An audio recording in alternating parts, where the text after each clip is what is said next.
நேயர்களுக்கு வணக்கம். யோகம் ஜோதிட மையத்துக்கு இன்னைக்கு நம்ம டாக்டர் சதீஷ் சார் வந்திருக்காங்க. இது ஜோதிட ரீதியான இடத்துக்கு அவருடைய பங்களிப்பு அப்படிங்கிறது ரொம்ப முக்கியம். வணக்கம். வணக்கம் சார். சதீஷ் சார் வணக்கம். வணக்கம் சார். வணக்கம். இன்னைக்கு ஜோதிட ரீதியான ஒரு கருத்து, இது கேள்விகளாக எடுத்துக்கலாம். மக்களுக்கு இது வந்துட்டு ரொம்ப ரொம்ப இம்பாக்டான அப்படிங்கிற ஒரு கேள்வியா கொண்டு போறோம். என்ன அப்படின்னு கேட்டீங்கன்னா, எடுத்த உடனே அன்னைக்கு கூட இது வந்து ரொம்ப ஒரு கம்மியா இருந்தது கேள்விகள். இன்னைக்கு மக்கள்கிட்ட அதிகமா எதிர்பார்க்கக்கூடிய கேள்விகள் அப்படிங்கிறப்ப, சொந்த வீடு எனக்கு எப்ப அமையும், நான் சொந்த வீடு அப்படிங்கறது கட்டுவான், இது என்னுடைய கனவு அப்படிங்கிற ஒரு இடம், இல்லைன்னா இது லட்சியம் அப்படிங்கிறதுக்கான இத்தனை கேள்விகள் அடங்கிய ஒரு மக்களுடைய தேவைகளா இருக்கு. இது ஜோதிட ரீதியான துறையில இது எப்படி நீங்க பாப்பீங்க, மக்களுக்கு எப்படி இதை வந்து நீங்க எக்ஸ்பிளைன் பண்ணி சொல்லுவீங்க? கண்டிப்பா சார். பொதுவாகவே எல்லாரோட கனவு ஒரு சொந்த வீட்டுல இருக்கணுங்கிற ஒரு ஆசை. கண்டிப்பா. அப்போ சொந்த வீட்டுல இருக்கணுங்கிற அந்த ஆசை சரியான விஷயம், நியாயமான ஒரு விஷயம் கூட. கண்டிப்பா சார். இப்ப வீடு சார்ந்த விஷயங்கள் ஜோதிடத்தை எப்படி பார்க்கலாம்னு சொன்னா, ஒரு சொந்த வீடு அமையுமா, ஒரே நெத்தி அடி மாதிரி ஒரு வந்து சொல்ல முடியும். ஓகே. ஜாதகத்துல 1 காலப்புருஷ தத்துவத்துக்கு 1, 3, 5, 7, 9, 11ஆம் வீடுகள்ல சந்திரன் இருந்தாலும், சந்திரனுங்கிறது ஜாதக ராசின்னு சொல்லலாம் இல்லையா, இந்த இடத்துல இந்த ராசிக்காரங்க வந்து கண்டிப்பாக வீடு கட்டுவாங்க. சரி, ஓகே சார். இது மக்களுக்கு கொஞ்சம் புரியுற மாதிரி, சந்திரன் இந்த இடத்துல இருந்தா உங்களுக்கு சொந்த வீடு உண்டுப்பா அப்படிங்கிற மாதிரி ஒரு ஆணித்தனமா, இந்த இடத்துல சந்திரன் பிளேஸ்மெண்ட் ஆயிருந்தா உங்களுக்கு சொந்த வீடு இருக்கு அப்படிங்கறத கொஞ்சம் விளக்கி சொல்லுங்க. விளக்கி சொல்லுங்க. பொதுவாகவே நீங்க காலப்புருஷத்துல மேஷ வீடு, சரி, அந்த காலப்புருஷ தத்துவத்துல இந்த வீடுகள்ல சந்திரன் இருந்தாலோ அல்லது உங்க ராசி இதுவாக இருந்தாலும் நீங்க கண்டிப்பா கட்டுவீங்க. ஒற்றைப்படை ராசின்னு சொல்லலாம். சரி, இந்த இடத்துல அந்த சந்திரன் இருக்குன்னா கண்டிப்பா நீங்க வீடு கட்டுவீங்க. உங்க சொந்த வீடு, ட்ரீம் ஹவுஸ் கட்டுவீங்க. ஓ, ட்ரீம் ஹவுஸ், கனவு இல்ல, dream house. Okay okay okay. 1 மேஷம் வீடு, மேஷம், சரிங்களா. 3வது வந்து மிதுன வீடு. மிதுன வீடு, ஆமா, ஓகே. 5வது வந்து சிம்ம வீடு. சிம்மம், ஆமா. 7வது துலாம் வீடு. துலாம், ஆமா. தனுசு வீடு. தனுசு. கும்ப வீடு. கும்பம். அப்ப இந்த இடங்கள், இந்த ராசிக்காரங்க சொந்த வீட்டுல போய் உட்காருவாங்க. ஓ, இவங்க சொந்த வீட்டுல இருப்பாங்க, இல்லைன்னா இவங்க பிறக்கிறப்ப இவங்களுக்கு சொந்த வீடு யோகம். ஆமா, அவங்க வீட்டுல யாருக்காவது ஒரு இந்த ராசியோ இந்த இடத்துல வந்து சந்திரன் இருந்தாலோ கண்டிப்பா இவங்க வந்து சொந்த வீட கட்டி. நேயர்களே, அதாவது வந்துட்டுங்க, சதீஷ் சார் என்ன சொல்றாரு அப்படின்னா, இந்த இடத்துல மட்டும் சந்திரன் அவங்க சுய ஜாதகத்துல மட்டும் கிடையாது, அவங்க குடும்பத்துல இருக்கக்கூடிய நபர்களுக்கு ஏதோ ஒரு இடத்தில் இந்த இடத்துல சந்திரன் அமைந்தால் அந்த குடும்பத்துக்கே அந்த யோகம் இருக்கு அப்படிங்கறத சொல்றாரு. ஒருவருக்கு இருந்தாலும் சொந்த வீட்டுக்கான யோகம் கொடுக்கும் அப்படின்னு சொல்றாரு. சரிதானே சார்? கண்டிப்பா. Okay okay okay. அப்ப அவங்களுக்கு நிலையான, அவங்களுக்கு அதுவும் எதிர்பார்த்த ஒரு வீடுங்கிறது அவங்களுக்கு அமையும். கண்டிப்பா. இந்த நான் சொன்ன இடங்கள் இருந்தா இன்னைக்குனாலும் அவங்க கண்டிப்பா எதிர்காலத்துல பிற்கால அமைப்பு, ஆமா ஆமா 100% கட்டுவாங்க. ஓகே. இப்ப வீடு கட்டி வாடகை விட்டுறாங்க இல்லையா, அது எந்த சூழல்ல அவங்க வந்து கட்டுமானத்துல வந்து வீடு கட்டி வாடகை விடுறாங்க? பொதுவாக ஒரு வீடு கட்டி வாடகைக்கு விட்டு வருமானமும் பார்ப்பாங்க. வருமானம், ஆமா. இன்னைக்கு அது ஒரு நல்ல ஒரு வருமானமாவும் இருக்குது. அப்போ ஒரு ஜாதகத்துல சுக்கிரனுங்கிறது பணம் சார், பணம் பொருளாதாரம். அப்போ சந்திரனுங்கிறது இப்பதான் நம்ம பார்த்தோம், வீடு சம்பந்தம். வீட்டின் மூலியமா வருமானத்தை பார்க்கக்கூடிய. அப்போ ஒரு ஜாதகத்துல திரிகோணத்துல சந்திரன் சுக்கிரன் இணைஞ்சாலும் அல்லது ஜாதகத்துல எந்த கட்டத்துல இணைஞ்சாலும் சரி, எந்த கட்டத்துல இணைஞ்சாலும் சரி, அவங்களுக்கு சொந்த வீடு கட்டி அல்லது வந்து வாடகை பெறக்கூடிய வாய்ப்புகள் இருக்கு. சொந்த வீடை கட்டி வாடகை விடுவாங்க. வாடகை மூலியமா வருமானம் பார்ப்பாங்க. Okay okay. ஜீவனம் அப்படிங்கிற ஏற்படக்கூடிய இடம் கட்டுமானத்துல, அதுவுமே வீடு கட்டி வாடகை கூடக்கூடிய இடமா அவங்க பாக்குறீங்க. இதுலயே வந்து சனி சேர்ந்து வச்சுக்கோங்க. ஓ, சனி சேர்ந்தா நிறைய வீடு கட்டி வாடகை. ஒரு வீடு இல்லாம நிறைய வீடு மல்டிபிள். ஓகே. அபார்ட்மெண்ட்ஸ் கட்டி, ஆமா, அபார்ட்மெண்ட், பெரிய வில்லா கட்டி. இந்த மாதிரி ஜாதகங்கள்லாம் வந்து பாத்தீங்கன்னா இவங்களுக்கு இந்த மாதிரி சனிங்கிறது பெரிய அளவுல செய்யக்கூடிய ஒரு பெருக்கி கொடுக்குறது.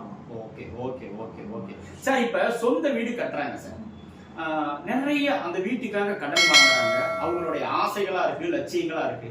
ஆனா திடீர்னு வேலைக்காகவோ இல்ல வேற இடத்துக்கு இடம் பெயர்றதுக்காகவோ ஏதோ ஒரு சூழல்ல வந்து அந்த வீட்டை விட்டு விலகிடுறாங்க, இல்ல அந்த வீடு அவங்களுக்கு வந்து நிலையா இருக்கிறாமே இல்லாம போயிருது.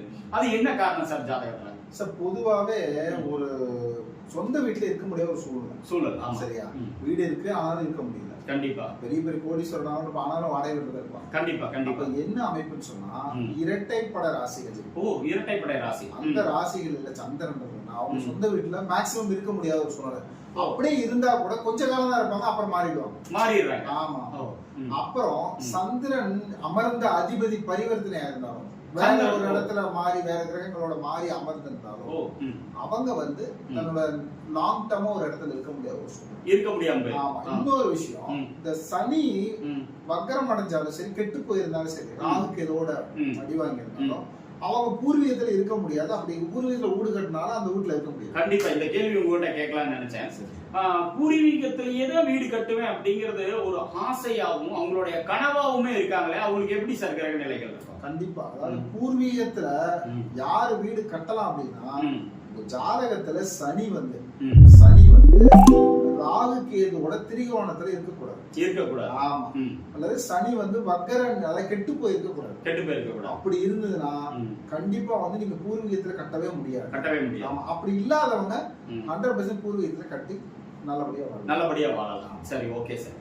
இப்ப வீடு கட்டி வாடகை விட்டுறதும் சரி, வீடு கட்டி வேற வேலைக்காக, அதாவது வேலைக்காக நிமிர்த்தத்துக்காக விட்டுட்டு போறதும் சரி, நல்ல ஒரு விளக்கத்தை கொடுத்தீங்க. எல்லாம் சரிதான் சார். இப்ப வீடு கட்டுறது ஒரு பக்கம் இருந்தாலும் அந்த வீட்டுக்கு ஏற்ற வாகன சேர்க்கைங்கிறது ரொம்ப ஆசைப்படுறாங்க. வாகன சேர்க்கைன்னு ஆசைப்படுறாங்க. ஏன்னா இன்னைக்கு இருக்கக்கூடிய இந்த விஞ்ஞான உலகத்துல அவங்களுக்கு வாகனங்கிறது ரொம்ப முக்கியமா இருக்கு. அதுவுமே லக்ஸூரியஸ் வாகனங்கள் மேல நேரம். அப்ப காரு வாங்குறாங்க. அது ஒரு வீடுனாவே அதுக்கு உண்டான கார் அப்படிங்கறத அமைக்கிறாங்க. அது எந்த கிரக நிலை அடிப்படை சார் ஜாதகத்துல? சார் பொதுவாவே இப்ப வீடு இப்ப கட்டக்கூடிய காலங்கள் எல்லாம் என்ன பண்றாங்கன்னா, காரோட அந்த போர்ட்டிகோ போட்டுதான் கட்டுறாங்க. அதுதான் வாங்கி அது ரெண்டாவது வச்சோம் போட்டு வச்சுக்கிட்டோம்னா பின்னாடி வாங்கும்போது பயன்படுது. அப்படி ஒரு ஜாதகத்துல பொதுவாவே அந்த மாதிரியான கார் பார்க்கிங் மற்றவெல்லாம் ஒரு லக்ஸரியா ரெடி பண்ணக்கூடிய ஒரு வீடு அப்படின்னு சொன்னா புதனும் சுக்கிரனும் அங்க இணைஞ்சிருக்கிறோம். ஆமா. சந்திரன் புதன் இணைந்ததுதான் கட்டுமானம், ஒரு கலை நுணுக்கமான ஒரு வீடு. சுக்கிரன் சேர்ந்து அந்த லக்ஸரியான ஐட்டம்ஸ் எல்லாம் இருக்கும். இந்த பெரிய அளவுல சோஃபா, இந்த பெரிய லைட்டிங்ஸ் எல்லாம், அந்த மாதிரி லக்ஸரியான விஷயங்கள் எல்லாம் சுக்கிரன் சொல்றதுனால அந்த மாதிரி விஷயங்கள். சனி சேர்ந்ததுன்னா அந்த நிலக்கால் கதவுகள் இருக்கு இல்லையா, மரம் சார்ந்த அவங்க வீடு பாத்தீங்கன்னா உட்டனாக மாதிரியே இருக்கும். உட்டன் பொருட்கள் அதிகமா இருக்கும். அப்ப இந்த சனியோட இணைவு இருக்கும் பொழுது உட்டன் விஷயங்கள்ல அதிக கவனம் செலுத்தும்.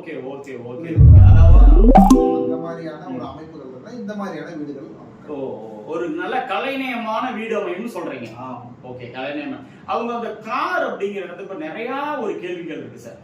நான் கார் வாங்குவேனா, அதுவும் நான் ஆசைப்பட்ட மாதிரி கார் வாங்குவேனா அப்படின்னு கேட்கறாங்க. ஆசைப்பட்ட மாதிரி கார் வாங்கினாலும் அது கடைசி வரைக்கும் எனக்கு தங்குமாங்கிறதும் கேட்கறாங்க. அது வாங்கலாமான்னு கேள்விகளை விட தங்குமாங்கிற கேள்வியும் கேட்கறாங்க. அது ஜாதகத்துல எந்த மாதிரி கிரகத்தினுடைய அடிப்படையில சொல்றேன்? பொதுவாக கார் வாகனம் லக்ஸரியஸ் வாகனம் பாத்தீங்கன்னா சுக்கிரனோட செவ்வாயும் சந்திரனும் சேரும் பொழுது உங்களுக்கு லக்ஸரி கார். ஓகே. பொதுவாக இந்த 3 கிரகங்கள் ஓகே. அப்படி இல்லைன்னா 2 7ல இருந்ததுன்னா, சரிங்க, 2 7 இந்த கிரகங்கள் அமர்ந்ததுன்னா கண்டிப்பா அவங்க லக்ஸரி கார் வாங்கலாம். ஓகே. இல்ல இதுல சாதாரணமா செகண்ட் ஹேண்ட் கார் வாங்குவாங்க. ஓகே. இப்ப நீங்க சில நேரத்துல கார் வாங்கக்கூடிய சூழ்நிலை, ஆனா செகண்ட் ஹேண்ட் வாங்கிக்கணும் ஒரு ஆசை இருக்குன்னா, அவங்க ஜாதகத்துல இந்த கிரகங்கள் இருந்து செவ்வாய் கிரகம் ராகு கேதுவோட இணைஞ்சதுன்னா அவங்க இந்த மாதிரி செகண்ட் ஹேண்ட் கார் வாங்கக்கூடிய ஒரு அமைப்பு இருக்கு. ஆமா. இருந்தாலும் கூட இந்த செகண்ட் ஹேண்ட் கார் வாங்குறவங்க செவ்வாய் கொஞ்சம் பிரச்சனை இருக்கிறதுனால அப்பப்போ அதை மெயின்டைன் பண்ணணும். ஆமா. இல்லைன்னா உடம்பு ஏதாவது விபத்துகளை கொடுத்து கொஞ்சம் செலவுகள் வச்சிருக்கு. அதுல கொஞ்சம் கவனமா இருக்கு. Okay sir, okay. மிக்க மகிழ்ச்சி. அதுவுமே கனவு இல்லம்னு ஒரு வார்த்தை சொன்னீங்க. மக்களுக்கு இது தேவை. அதாவது இன்னைக்கு இருப்பிடம், கனவு அப்படிங்கிற லட்சியத்தை அந்த சொந்த வீடு அப்படிங்கறத ஏற்படுத்தி கொடுக்குது. நல்ல விளக்கம் கொடுத்தீங்க. மிக்க மகிழ்ச்சி.